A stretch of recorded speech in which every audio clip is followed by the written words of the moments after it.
नमस्कार, मैं दीपक शर्मा और मेरे YouTube मंच पर आपका स्वागत है।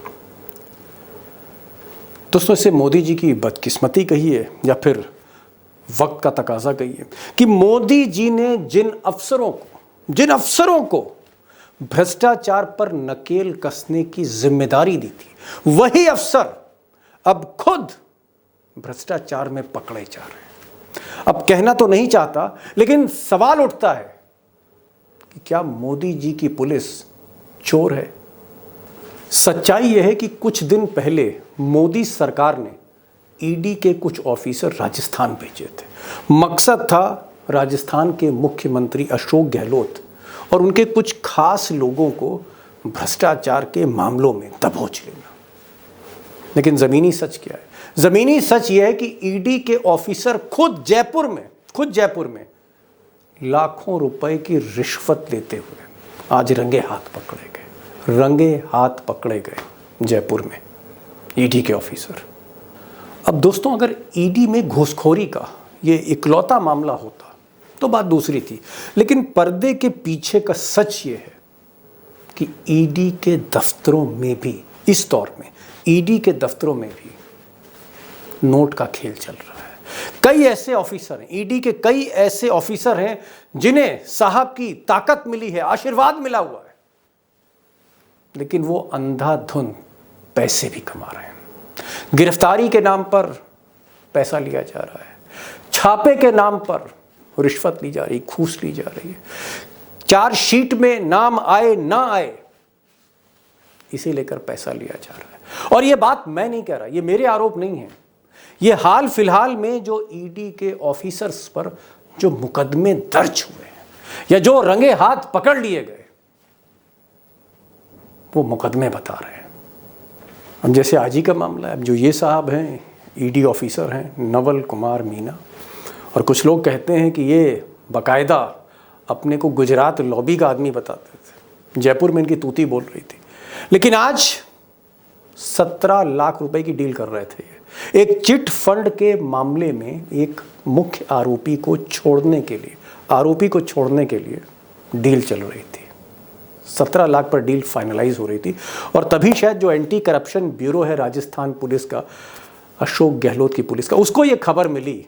और ऐसा लोग कहते हैं कि सीएम ने कहा मत चूको चौहान, जाइए पकड़ लीजिए। और फिर ये ऑपरेशन हुआ और रंगे हाथ नोटों की गड्डियों के साथ ये जो मीना साहब हैं, ईडी के ऑफिसर, जिनकी 24 घंटे पहले तक तूती बोल रही थी, रंगे हाथ पकड़े गए। लेकिन ये मामला, मैंने पहले भी कहा, इकलौता नहीं है।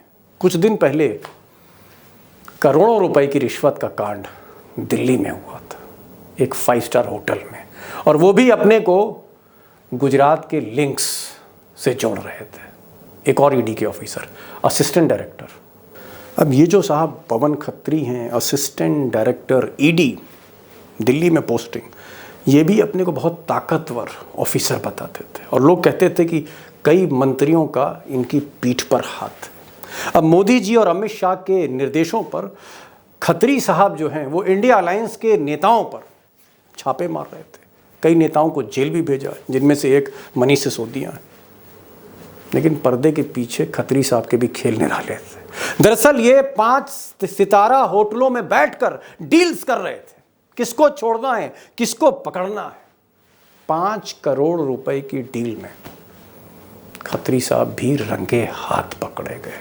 पर्दे के पीछे डील हो रही थी और पर्दे के आगे छापेमारी चल रही थी, भ्रष्टाचार निवारण आंदोलन चल रहा था। अब ईडी के ऑफिसर्स पर जयपुर में, दिल्ली में या बाकी जगहों पर सिर्फ मुकदमे नहीं हो रहे थे, रंगे हाथ नहीं पकड़े जा रहे थे, सिर्फ शिकायतें नहीं हो रही थी। अदालत ने भी कई जगह माना है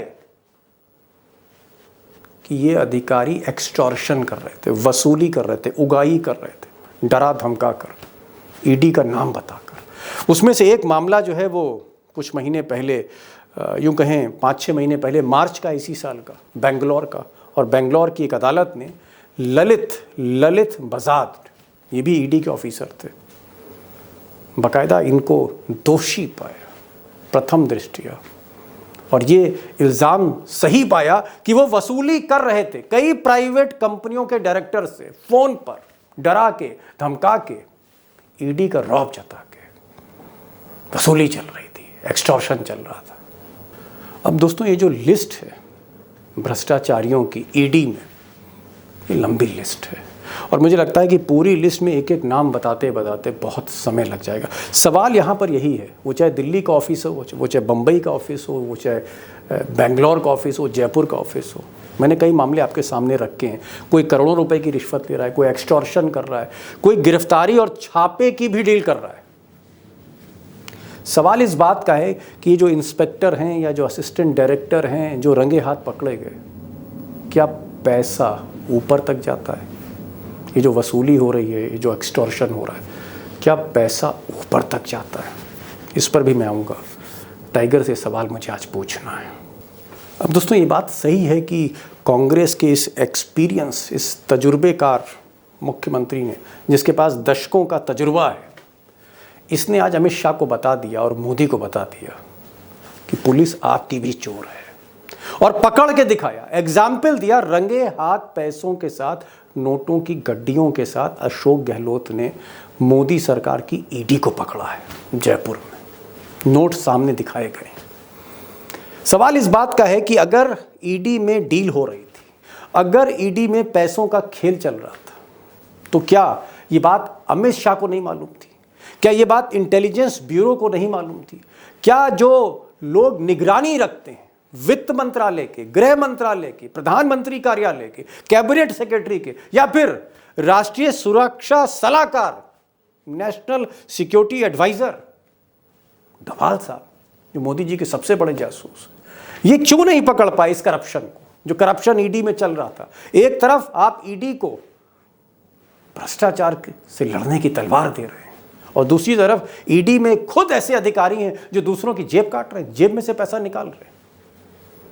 ये बात सरकार के संज्ञान में क्यों नहीं थी? और अगर थी तो ऐसे अधिकारियों को कान पकड़ के क्यों नहीं हटाया जाए? उनके खिलाफ कार्रवाई क्यों नहीं हुई?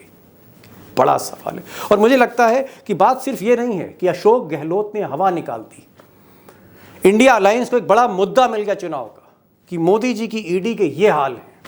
सवाल इस बात का है कि क्या देश की सबसे बड़ी करप्शन की एजेंसी, जो काला धन पकड़ती है, जो रिश्वत लेते हुए लोगों को पकड़ती है, जो मनी लॉन्ड्रिंग के केस पकड़ती है, क्या वही सब खेल हो रहा है जिसकी जिम्मेदारी, जिसको खत्म करने की जिम्मेदारी, जिस अपराध और जुर्म से लड़ने की जिम्मेदारी उनको दी गई है, वही अफसर वही जुर्म कर रहे हैं?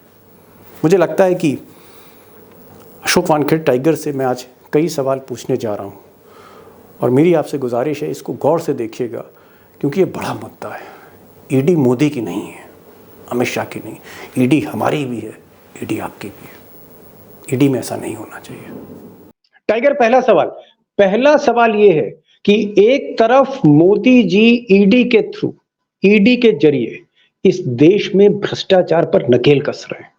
पूरे देश भर में मोदी जी कह रहे हैं कि भ्रष्टाचार को जड़ से मिटा दूंगा और जड़ से मिटाने के लिए उन्होंने ईडी को बहुत ज्यादा ताकत दी की। तो एक तरफ वो ईडी को ताकत दे रहे हैं कि भ्रष्टाचार मिटाओ और दूसरी तरफ हम अपनी आंखों से देख रहे हैं कि रिश्वत लेकर, घूस लेकर भ्रष्टाचार मिटाया जा रहा है। आज ईडी के अधिकारी राजस्थान में भ्रष्टाचार के में रंगे हाथ पकड़े गए, रिश्वत ले रहे थे लाखों रुपए की। आपको क्या लगता है कि कहीं ना कहीं ईडी की जो साख थी, जो आप कह सकते हैं तमाम विपक्ष के नेताओं को जेल भेजकर, अनाप शनाप मामलों में जेल भेजकर वैसे उस पर बट्टा लगा था, आज एक बड़ा कलंक लगा है ईडी पर? दीपक भाई, कलंक तो लगना ही था ईडी पर। इसके पहले ललित मोदी जो भगोड़े हैं इस देश से, तो ललित मोदी ने बहुत सीरीज ऑफ एलिगेशन लगाए थे कि ईडी कितने भ्रष्ट अधिकारी है और ये दो इंस्पेक्टर नहीं पकड़े गए। खीरा कटेगा तो ऊपर तक बटेगा। क्या चीज? ये पैसा, खीरा कटेगा, खीरा तो सब में बटेगा, सब में बटेगा, ये कहावत है जी। जब खीरा कटता है तो आप क्या कहना चाह रहे हैं? मैं एकदम साफ, नहीं, मैं एकदम साफ उसी पे आ रहा हूं। टाइगर, एक मिनट टाइगर, एक मिनट। आप कहना ये चाह रहे हैं कि खीरा बटेगा, कटेगा? यानी ये जो 2 अधिकारी राजस्थान में पकड़े गए हैं, रिश्वत ले रहे थे, आपका ये कहना है कि ये पैसा ऊपर तक पहुंचाया जा रहा है? इस पैसे की यकीनन, बंदरबाट हो रही है? घूस का पैसा यकीनन, 2 अधिकारी अकेले नहीं ले सकते जब तक उनके पीछे किसी का बिल्कुल, हाथ ना हो, तो बड़े अधिकारियों का हाथ था इन पर, आप ये कहना चाह रहे हैं? बिल्कुल, बिल्कुल, क्योंकि ये केस मणिपुर के चिटफंड कंपनी का था, चिटफंड का था और ये सेटलमेंट का काम था। दूसरी 2 इंस्पेक्टर की औकात ही नहीं कि कोई केस सेटल करे। जी, ये सेटलमेंट ऊपर तक जाता है तब जाके दो। मुझे ऊपर एक तक। बताइए, एक इंस्पेक्टर आके बोलेगा कि दीपक जी आपके खिलाफ मैं आऊंगा, बोलूंगा सेटल कर दूंगा केस।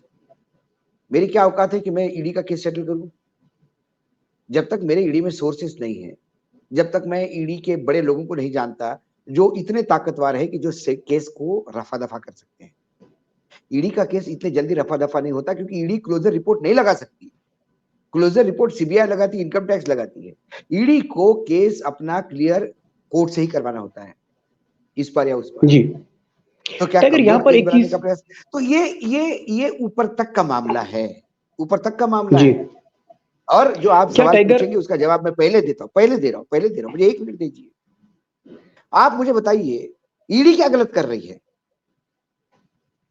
ईडी के अधिकारी जानते हैं कि उनके आका उनसे गलत करवा रहे हैं। क्या ईडी ये नहीं जानती कि अजित पवार जैसे भ्रष्ट आदमी को नोटिस देके क्लीन चिट दी जा उनके रही। खिलाफ एफआईआर दर्ज करके उनको 1400 करोड़ रुपए की उनके एसेट जमा करने के बाद भी उनको जेल नहीं डाल सकते, उनको मुख्यमंत्री बनाया जाता है महाराष्ट्र में?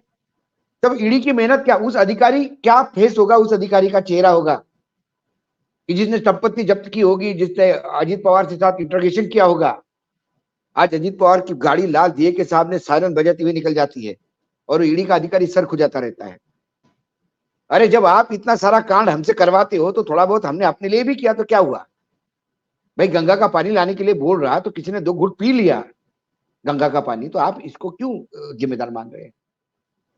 ऐसा कौन सा राजनीतिक दल है इस देश का जो, मुझे एक बताइए। आज मैं सवाल पूछता हूं आपको, चलो ठीक है, टाइगर सवाल पूछेगा आपको। मुझे एक पॉलिटिकल पार्टी बता दीजिए इस देश में जो कहती है कि हम भ्रष्टाचार के साथ हैं, हम भ्रष्टाचार करना चाहते हैं।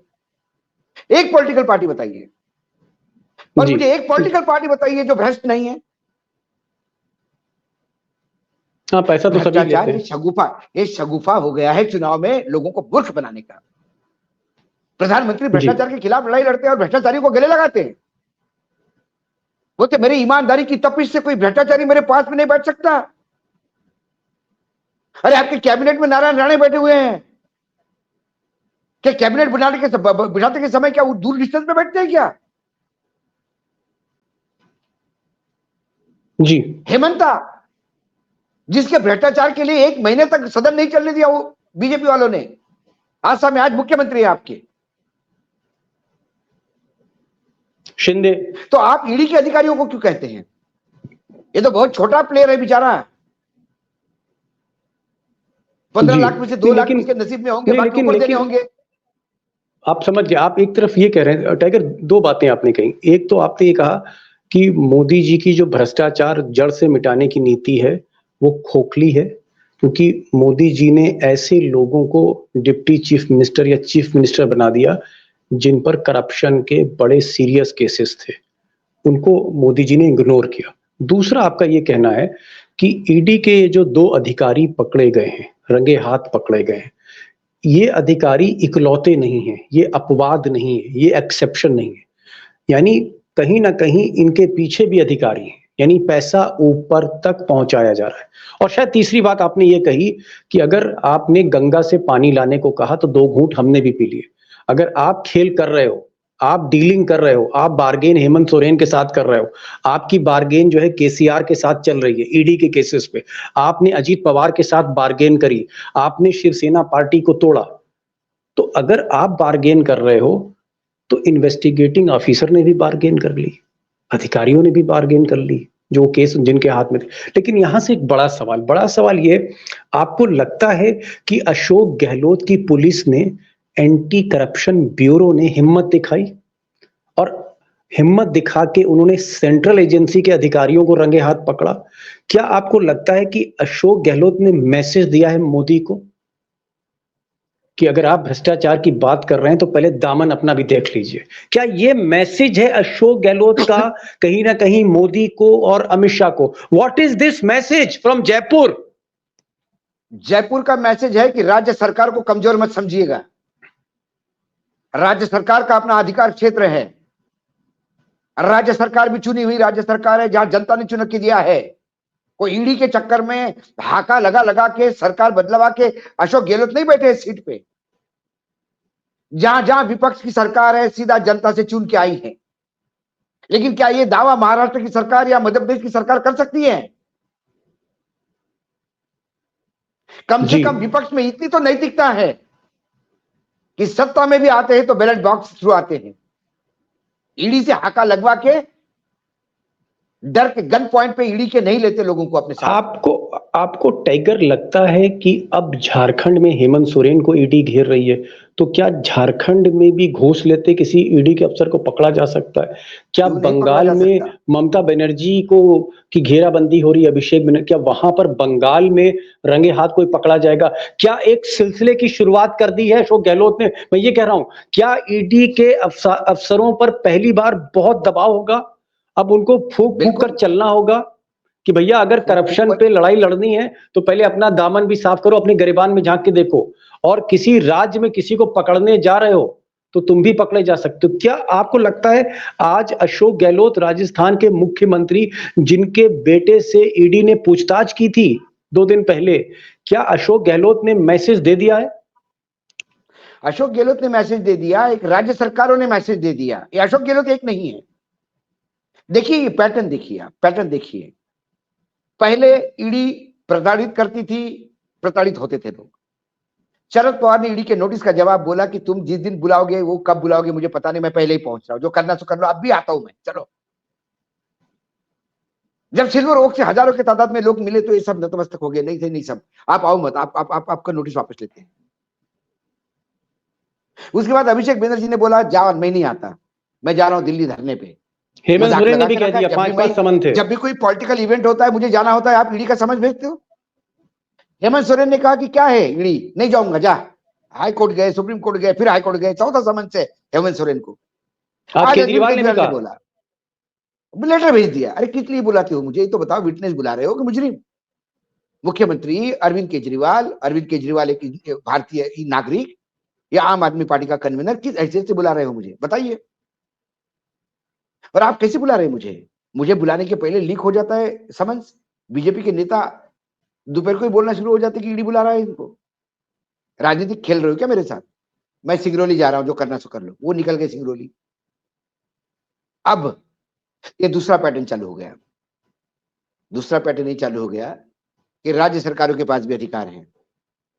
और ये पैटर्न मैं आपको बता रहा हूं, बंगाल में पहले एग्जीक्यूट हो चुका है। जब आसाम से पैसे भर के गाड़ी निकल गई थी, खरीद फोक्त हो रही थी, ऑपरेशन कमल हो रहा था, हाँ, तो वो ऑपरेशन का ऑपरेशन हो गया कलकत्ता में, पकड़े गए तो ममता की पुलिस थी। ऐसा नहीं कि पैसे आपके नहीं जाते चुनाव में, ऐसा नहीं कि सिंपथाइजर आपके नहीं है। इससे एक अराजकता का माहौल होगा दीपक भाई, ये लोकतंत्र के लिए अच्छा नहीं है। दोनों बातें लोकतंत्र के लिए अच्छा नहीं। केंद्रीय जांच एजेंसी का अपने राजनीतिक हथियार के रूप में उपयोग करना ये अलोकतांत्रिक है, उतना ही अलोकतांत्रिक केंद्रीय जांच एजेंसी और सरकारें आमने सामने हो गई तो ये संघीय ढांचा टूट जाएगा एक दिन। क्या रशिया जैसा भारत टूटेगा? केंद्र सरकार क्या समझती है? वो मनमाने ढंग से काम करेगी, राज्य सरकारों को रगड़ देगी। 2-3 जांच एजेंसी क्या है आपके पास? आपने तो सबको नंगा करके भ्रष्टाचारी बोल दिया है। और जो भ्रष्टाचारी हो तो उनको गले लगा के फिर सदाचारी का सर्टिफिकेट देते हो। आपके जैसे तो दुराचारी और अनाचारी नहीं दिखते मुझे। आप लड़िए ना, आप बिल्कुल विपक्ष को टारगेट बनाइए, बिल्कुल बनाइए। बीजेपी सत्ता में है, सारे विपक्ष के नेताओं का भ्रष्टाचार निकाल लीजिए, बहुत पैसा खाया इन लोगों ने। और उसके बाद जब दूसरा पक्ष आएगा सत्ता में तो बीजेपी का भ्रष्टाचार निकलेगा। अरे देश तो क्लीन होगा, साफ सफाई तो होगी। लेकिन भ्रष्टाचार के नाम पे लड़ाई लड़ना, भ्रष्टाचारियों को गले लगाना, उनको उप मुख्यमंत्री बनाना, मुख्यमंत्री बनाना, मुझे एक एमएलए बोल रहा था, मजाक में बोल रहा था, लेकिन वो व्यंग कितना सटीक है। मैं मुंबई में जब पिछली बार था तो उस मेरे एक विधायक से बात हुई, उन्होंने कहा क्या मतलब क्या बात है, तुमको तो यार तुम इस पार्टी भी छोड़ के चले गए और मंत्री भी नहीं बने। तो बोला एक रिक्वेस्ट है आपसे, यदि मेरी मदद करो तो, भाई हूं आपका। मैंने बोला मैं क्या मदद कर सकता हूँ। बोले आप किरीट सोमैया को जानते हो ना? मैंने अच्छी तरह से। बोले मैं कुछ कागज दे रहा हूँ, किरीट सोमैया को दे दीजिएगा ताकि वो एक भ्रष्टाचार का मामला उजागर करे।